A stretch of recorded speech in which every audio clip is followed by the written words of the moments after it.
नमस्कार शेतकरी मित्रांनो, मी दुर्वेश सतीश बांगरे, अकोले तालुक्यातील सुप्रसिद्ध हॉटेल व्यावसायिक आणि शेतकरी। तर मित्रांनो, तुम्ही माझ्या मागच्या व्हिडिओ जर बघितल्या नसाल त्या आपण ऊस लागवड कशी केली होती आपल्या स्वतःच्या शेतामध्ये, तर कृपया पहिल्यांदा जाऊन त्या व्हिडिओ बघा। कारण की आजचा हा जो व्हिडिओ आहे, आता तुम्ही बघू शकता की माझ्या पुढे खतं ठेवलेले आहेत। आजचा हा जो व्हिडिओ आहे तो पूर्ण मागच्या व्हिडिओवरती डिपेंडंट आहे, त्यामुळे तुम्ही मागच्या व्हिडिओ बघणं गरजेचं आहे। तर आज आपल्याला ऊस लावून जवळपास महिना झालेला आहे आणि आपण आज ऊसाला खताचा डोस देणार आहोत। तर त्यासाठी आपण कोणते कोणते खतं घेतलेले आहेत तर चला मी तुम्हाला सांगतो। आता हे बघा मित्रांनो, आपण 8 गुंठे क्षेत्रात ऊसाची लागवड केलेली आहे आणि 8 गुंठ्यासाठी आपण इथं घेतलेलं आहे, हे आहे 1846 आपण घेतलेलं आहे 5 किलो। हे आहे यारा मिलाचं जे कॉम्प्लेक्स येतं ते कॉम्प्लेक्स घेतलेलं आहे 5 किलो। आणि त्यानंतर हे आहे 24-24-0, हे पण आपण 5 किलो घेतलेलं आहे।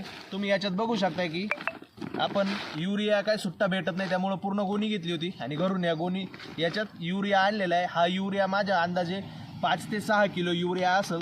त्याचबरोबर आपण इथं घेतलेलं आहे हे सल्फर 80% सल्फर घेतलेलं आहे, ते घेतलेलं आहे अर्धा किलो सल्फर घेतलेलं आहे।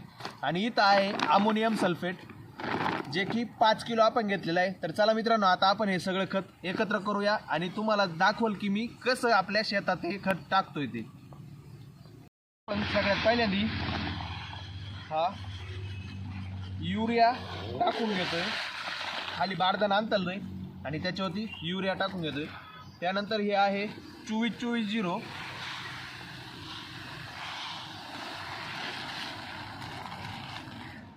त्यानंतर हे आहे 1846,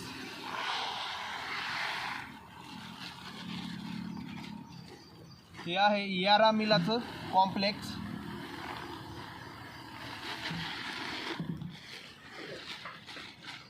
यानंतर हे आहे सल्फर,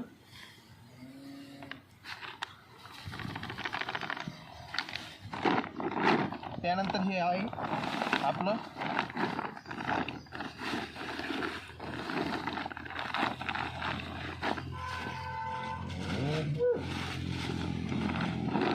हे आहे अमोनियम सल्फेट, अमोनियम सल्फेट। आता याला आपण चांगल्या पद्धतीने मिक्स करून घेऊ। हे असे खडे असतात याच्यात, हे खडे सगळे फोडून घ्यायचे। अमोनियम सल्फेटचे खडे होतात, थोडं वातावरण पावसाचं आहे त्यामुळे खडे होतात।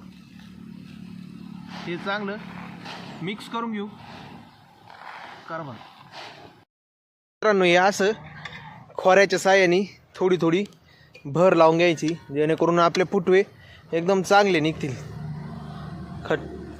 खत टाकायचं आणि अशी खोऱ्याच्या साहाय्याने भर लावून घ्यायची।